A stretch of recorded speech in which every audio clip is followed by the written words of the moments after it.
Mengembara, bersair, dan meneliti adalah pekerjaan Xenophanes, pendiri mazhab Elea. Sebelum lebih lanjut videonya, mohon dibantu subscribe-nya. Ini adalah channel baru, semoga cepat berkembang.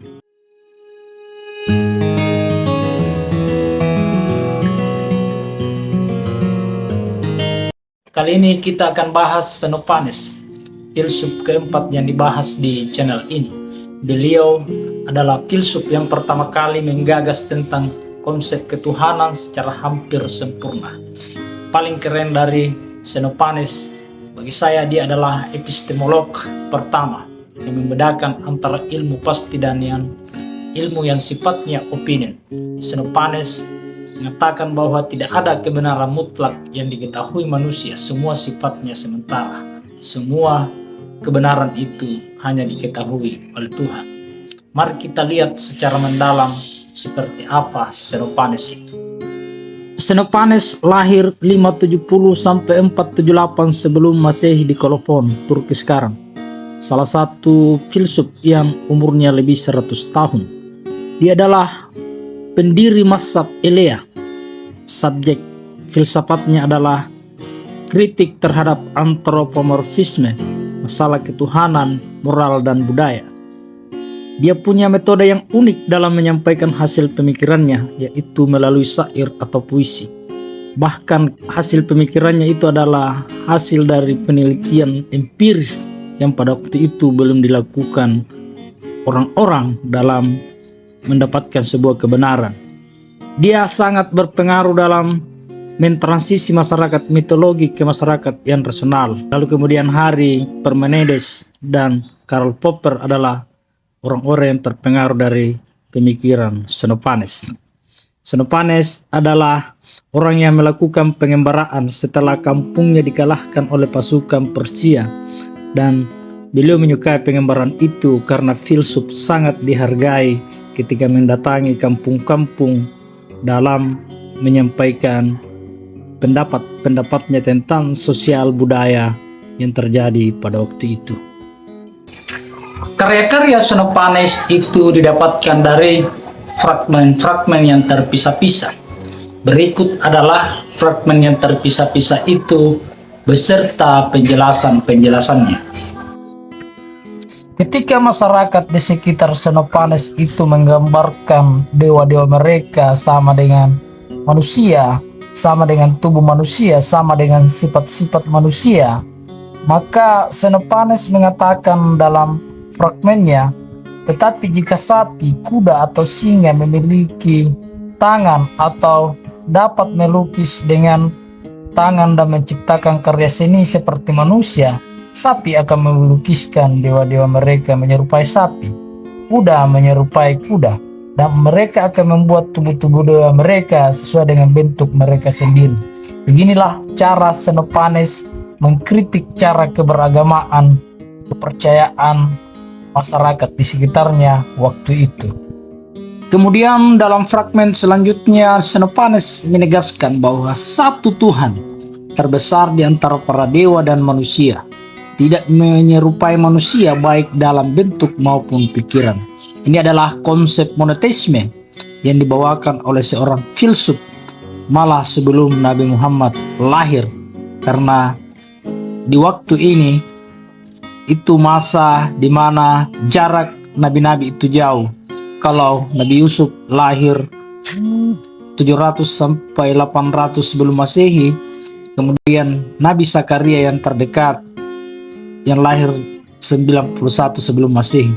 Sedangkan Nabi Muhammad itu lahir abad ke-6 setelah Masehi. Inilah konsep monoteisme dari filsuf Yunani kuno. Berbicara tentang kebenaran, berbicara tentang pengetahuan, Xenophanes mengatakan bahwa tidak seorang pun pernah mengetahui yang pasti dan tidak seorang pun akan mengetahuinya mengenai para dewa dan segala hal yang aku bicarakan.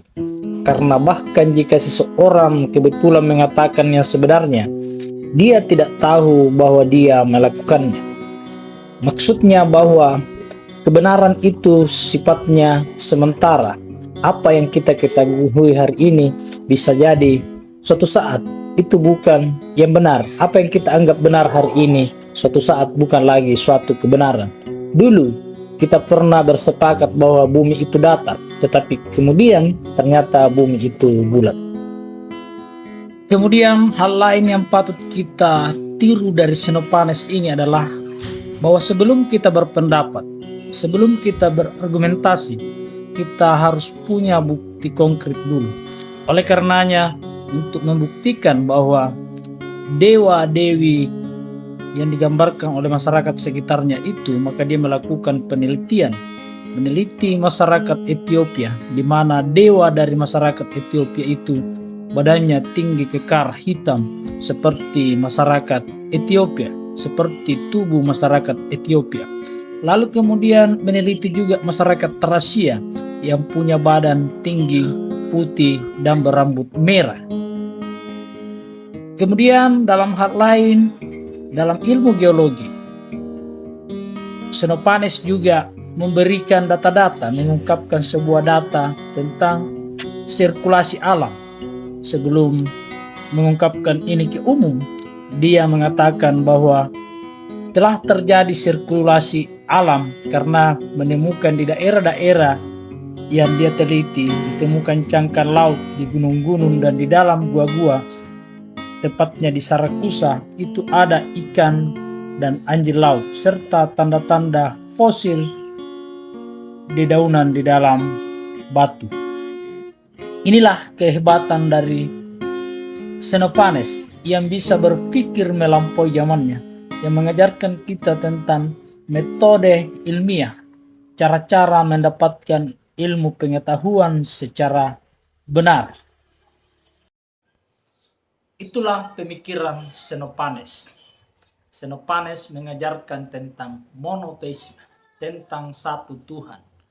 Malah mengatakan tentang satu Tuhan ini jauh sebelum Nabi Muhammad itu lahir, 1000 tahun sebelum Nabi Muhammad lahir.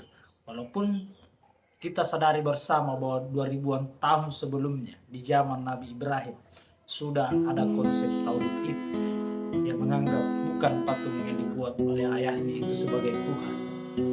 Bukan berarti saya mengatakan pasti bahwa Xenophanes lah yang mengatakan pertama kali satu Tuhan, tetapi filsuf yang pertama kali mengatakan Tuhan itu satu, konsep monoteisme itu secara holistik adalah Xenophanes. Kemudian hal kedua yang patut kita contoh dari Xenophanes ini adalah sebelum berbicara kita harus punya bukti-bukti dulu.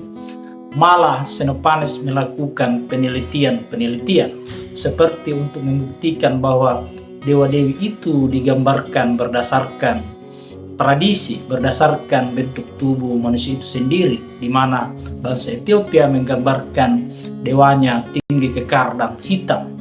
Kemudian bangsa Tracia menggambarkan dewanya dengan berambut merah, putih, dan tinggi. Itu artinya bahwa sebelum kita mengungkapkan sesuatu, kita harus punya bukti, kita harus punya data. Ini adalah cara ilmiah yang dilakukan oleh Xenophanes untuk membuktikan sebuah kebenaran. Bukan hanya dalam hal dewa-dewa, dalam hal geologi juga, seperti yang barusan saya jelaskan. Mengajarkan bagaimana Xenophanes sebelum berbicara, menyampaikan teori-teori itu, fakta-fakta itu ke masyarakat sekitarnya, maka kita harus punya data yang konkret, kita harus punya data yang valid.